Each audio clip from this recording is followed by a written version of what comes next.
So today I want to do a demonstration for you that shows the effect of a catalyst on a chemical reaction. And some of you may have seen this one before. It's called Elephant's Toothpaste. And what we're going to look at here is we're going to look at hydrogen peroxide. Now you can buy hydrogen peroxide at the drugstore to clean wounds. That comes as 3% hydrogen peroxide.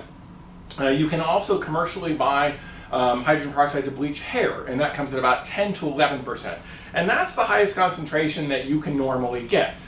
Boring, 30%. All right, so we have nice high concentration here. Now hydrogen peroxide is H2O2, and on its own it will break down over time and form water and oxygen gas. So if we're getting a gas, we should in theory be able to see that, and we can look at it and we don't see much.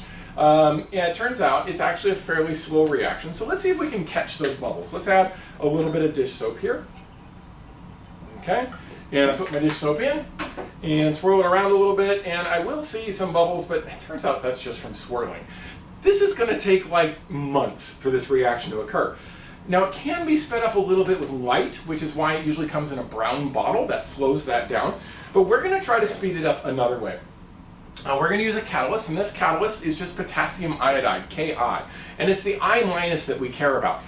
So as is often the case with catalysts, it provides a mechanism that has more steps, but all of those have a lower activation barrier. So the hydrogen peroxide is going to react with the I- to make water and hypoiodite, IO-.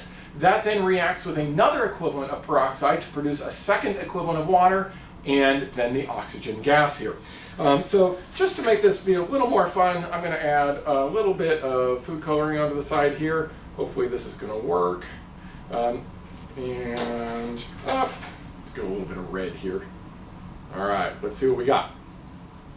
So we're going to take our potassium iodide, we're going to add it to this, and we're going to see if we can speed this reaction a little bit from months and adding a catalyst, and see if we can get it to go a little bit faster than months. Whoa, whoa, whoa. Whoa! It's kind of like Aquafresh toothpaste. It is a very exothermic reaction. You can probably see the steam coming off here. Oh my gosh, it's not stopping. Okay. Well, we made a lot. All right, there you go. There's Elephant's Toothpaste.